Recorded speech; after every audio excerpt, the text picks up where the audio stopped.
Like most Australian dockside suburbs, there are a few airs and graces about Port Adelaide. It's working class country, and the busy movement of trucks and cranes dominate this sea transport hub of South Australia's capital. The city's population, which now numbers 35,000, has evolved around the port's activity for the past century and a half. Port Adelaide is rich in history. Yesteryear is still evident. In some cases, the past has been restored. In others, it's simply rolled along to become the present. The port is noted for its pubs. At last count, there were 31, a mere fraction of the number operating before the turn of the century. Among the older survivors are the Port Admiral, built in 1849, and the Colac, which, when opened in 1882, caused intrigue because of its wider-than-usual entrance hall. The reason, according to the local press, because customers from the wharfs often require to rush in and out of the premises. The pioneer workers around the wharves developed a fierce loyalty towards Port Adelaide, and it stuck over the years. Many stay in the area from childhood, still enjoying the simple lifestyles many years on. It's a page of typical Australiana. It's all dinkum. There are no grey areas. In fact, at the port, everything's black and white.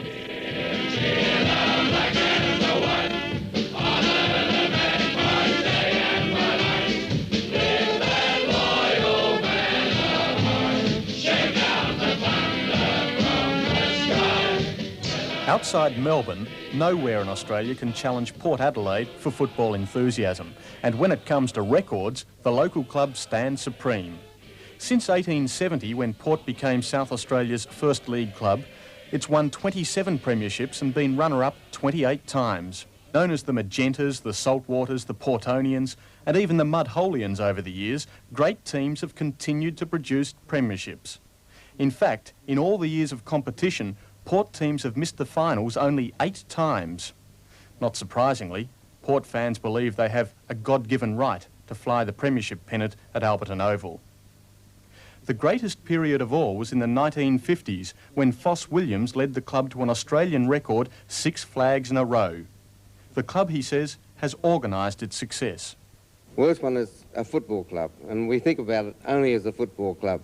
When we brought in the Footballers Club, and which is associated with the football club, we made certain that it didn't act like a Collingwood club, where I think the social club took over from the football, and the football went down the drain for a while anyhow.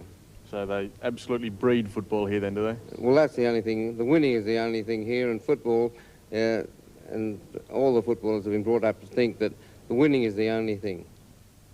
The facilities at Alberton are hardly flash. The club's been based here since 1881, and quite frankly, it's now starting to show its age.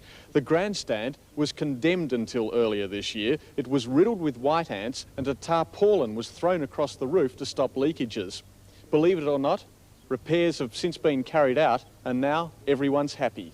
I think it's almost part of the heritage of Port Adelaide, and you could almost say it's part of the tradition here. This stand that the umpires had a more or less approach when they finished the game used to be full of Port Adelaide supporters, and of course it was always part of the way that we didn't lose very many matches down at Alberton. The Williams name lives on at Port Adelaide. Sons Anthony and Stephen have played league for the Magpies this year, while a third, Mark, also started with the club before crossing to Collingwood, where he's now captain. But the modern-day hero at Alberton is the captain and coach of the side, Russell Ebert, an incredibly talented player who at 35 has an impeccable record, including 4 Magarey medals. Today, he's looking to complete his book of achievements with all that's left, coach of yet another Port Premiership side.